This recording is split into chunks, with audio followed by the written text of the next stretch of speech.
चट महारानी हो पट महारानी, चट महारानी हो पट महारानी। धीरे धीरे दिया ना जलाई हो आवा चट महारानी।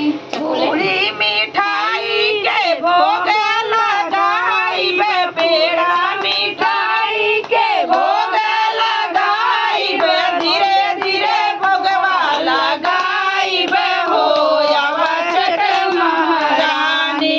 धीरे धीरे भोगवा लगाई हो आवा चट महारानी। कलशा पे दिया ना जलाई हो आवा चट महारानी। चट महारानी हो पट महारानी, चट महारानी हो पट महारानी। धीरे धीरे कलशा धराई हो आवा चट महारानी। धीरे धीरे कलशा धराई हो बैठा चट महारानी। एक बार बोलो चटपटा मैया की जय।